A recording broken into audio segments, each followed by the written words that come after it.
Minister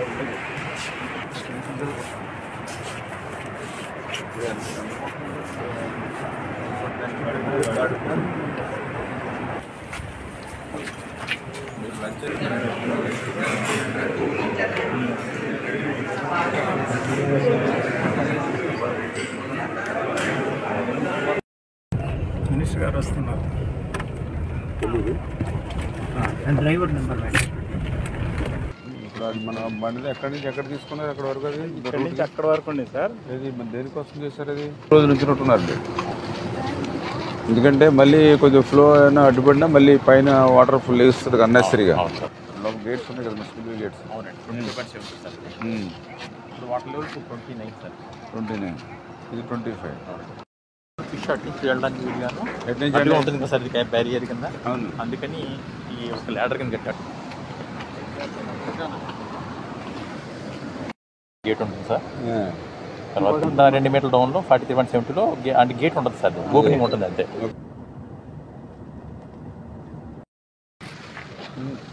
gravity మీద వచ్చి water వెళ్ళడం చేశారు.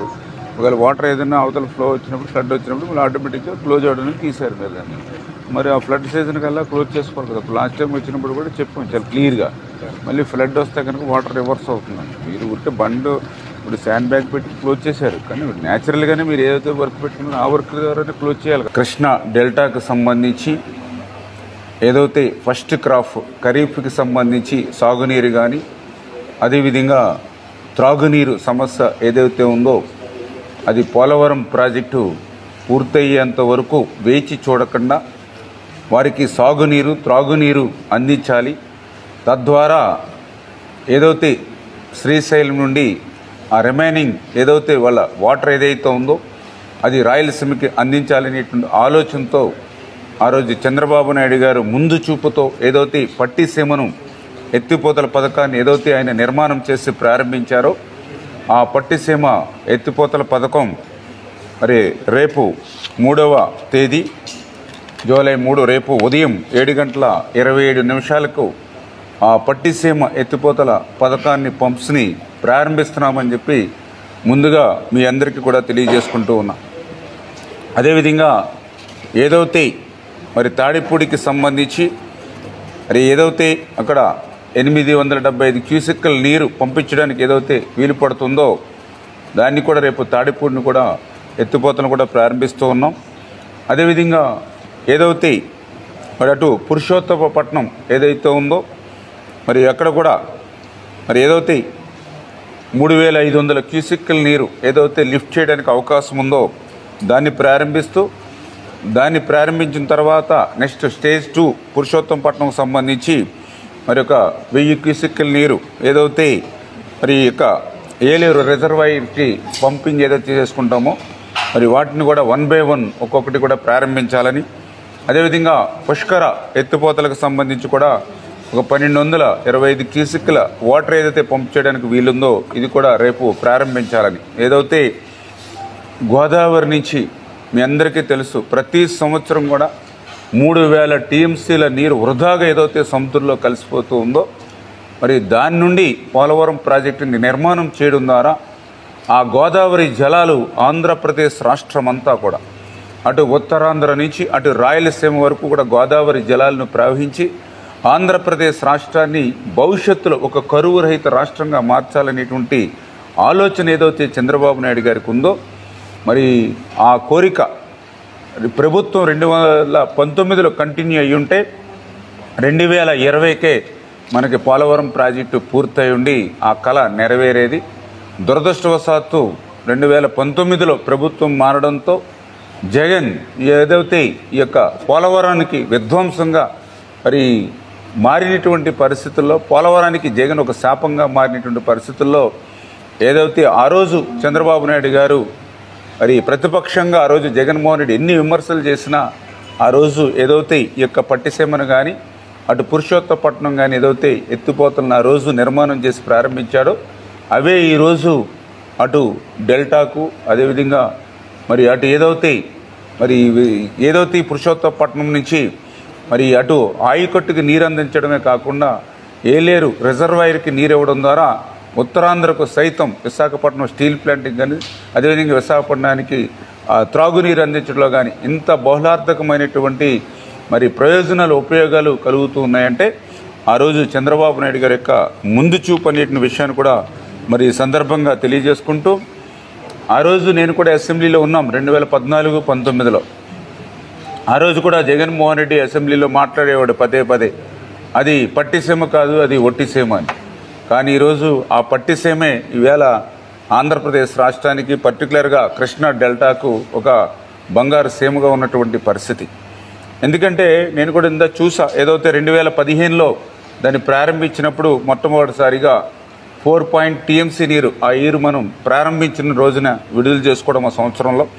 2016లో వచ్చేటప్పటికి 55.7 TMC, 2017లో 105.8 TMC, 2018లో 96.9 TMC. అంటే టోటల్గా ఆ రోజు 2015లో ప్రారంభించిన 18 వరకు చూస్తే ఆ 4 ఇయర్స్లో 305 TMC నీరుని ఆ రోజు మన తెలుగుదేశం ప్రభుత్వంలో ఏదైతే కృష్ణా డెల్టాకు పట్టిసీమ ద్వారా మరి షిఫ్ట్ చేయడం జరిగింది. దాని ద్వారా దగ్గర 305 TMCలు అంటే ఒక్కొక్క TMC 10,000 ఎకరాలకి వస్తుంది. ఆ లెక్కను లెక్కేస్తే దగ్గర 30 లక్షల ఎకరాలకు ఆ రోజు మనం 4 సంవత్సరాల్లో సాగునీరు అందించడమే కాక అక్కడ ప్రజలకి త్రాగునీరు కూడా అందించినటువంటి పరిస్థితి. అంటే యావరేజ్ని ఎవ్రీ ఇయర్ చంద్రబాబు నాయుడు గారు ముందు చూపుతో 7 నుంచి 8 లక్షల ఎకరాలకి ప్రతి సంవత్సరం కూడా ఏదైతే కృష్ణా డెల్టాకు స్థిరీకరణ ఇవ్వడమే కాకుండా ఏదైతే ఈ యొక్క 305 TMCల నీరుని ఏదైతే 4 సంవత్సరాల్లో మనం అక్కడ నిలుపుదల ఇచ్చామో దాన్ని శ్రీశైలంలో నిలుపుదల చేసుకుని అది రాయలసీమకి పంపించడం ద్వారా ఆ రోజు సాధ్యమైనటువంటి పరిస్థితి.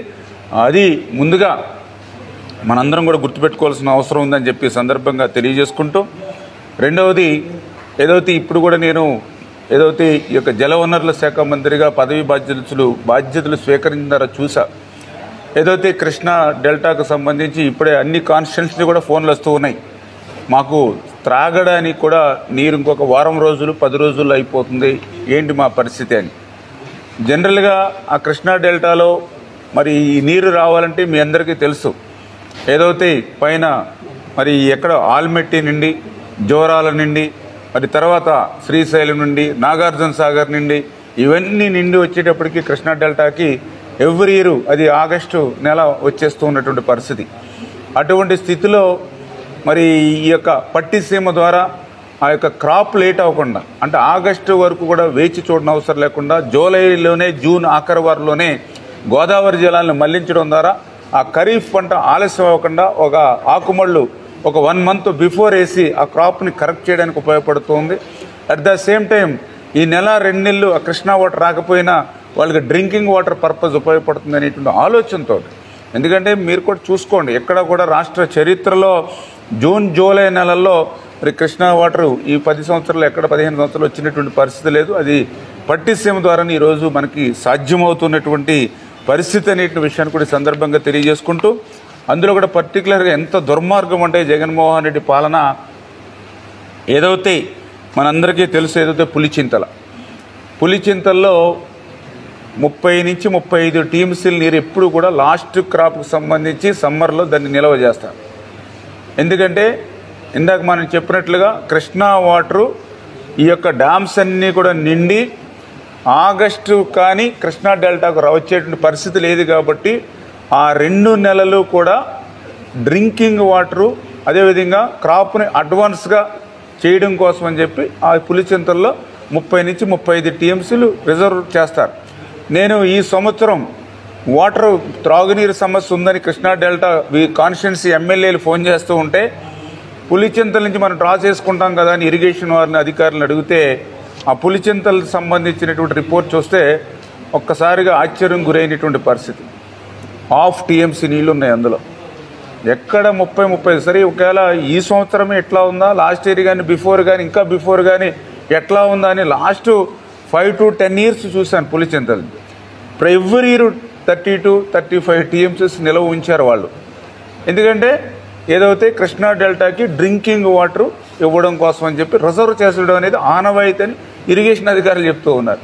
కానీ జగన్మోహన్ రెడ్డి ఈ సంవత్సరం గాలికి వదిలేసి వాటర్ని ఇన్బ్యాలెన్స్ చేసి అక్కడ కనీసం 1 TMC కూడా నిలపలేదనంటే మరి ఈవేళ ప్రజల పట్ల ప్రజల అవసరాల పట్ల ఈ జగన్మోహన్ రెడ్డి ఎంత నిర్లక్ష్యంగా వ్యవహరించాడు. అటువంటి పులిచింతల వంటి ప్రాజెక్టులో కూడా 1 TMCకు నీరు కూడా నిలపలేకపోయాడనంటే అంత అధ్వానంగా ఆయన పాలన సాగిందో నాకే అనిపించినటువంటి పరిస్థితి. అందుకే ఈరోజు పులిచింతల్లో మరి వేళ వాటర్ ఇచ్చి కింద కొంత వాళ్ళని సేవ్ చేసేటువంటి అవకాశం లేకపోయినప్పటికీ కూడా అదృష్టవశాత్తు ఈరోజు మరి గోదావరిలో మనకి ఇన్ఫ్లో మరి ఏదైతే దగ్గర మరి నిన్న 20,000 క్యూసెక్కుల నీరు వరకు, ఈరోజు 30,000 క్యూసెక్కులు, సాయంత్రానికి అది 40,000 క్యూసెక్కుల నీరు వరకు వచ్చేటువంటి పరిస్థితి ఏదైతే భద్రాచలం రీడింగ్స్ బట్టి మనకు తెలుస్తుంది. కాబట్టి వెంటనే 1 చుక్క నీరు కూడా వృధా కాకూడదు అనేటువంటి చంద్రబాబు నాయుడు గారు ఆలోచనల ప్రకారం, ఆయన ఇచ్చినటువంటి గైడ్ లైన్స్ ప్రకారం వెంటనే మీరు పోలవరం వెళ్ళి వాటర్ని అంతటిని కూడా ఎంత ఇన్ఫ్లో వస్తుంది, మనం ఎంత అవుట్ఫ్లోని వాడుకోవచ్చు అనేది మీరు మానిటరింగ్ చేసి ఇమ్మీడియట్లీ ప్రతి చుక్కని కూడా రైతుకు ఉపయోగపడే విధంగా ఆ డ్రింకింగ్ వాటర్ సమస్య తీరేటువంటి విధంగా చేయమని ఆయన చెప్పినటువంటి ఆదేశాల ప్రకారం ఈరోజు ఇక్కడికి రావడం జరిగింది. అందులో భాగంగానే రేపు ఉదయం 7:27 మన ఏదైతే మరి పట్టిసీమను ప్రారంభించి దాని తర్వాత 1 by 1 తాడిపూడి, పురుషోత్తపట్నం, పుష్కరం ఇవన్నీ కూడా ఎత్తిపోతలన్నీ కూడా ప్రారంభిస్తున్నామని చెప్పి మరి మీ ద్వారా కూడా అందరికీ కూడా ఈ సందర్భంగా తెలియజేసుకుంటూ ఉన్నా.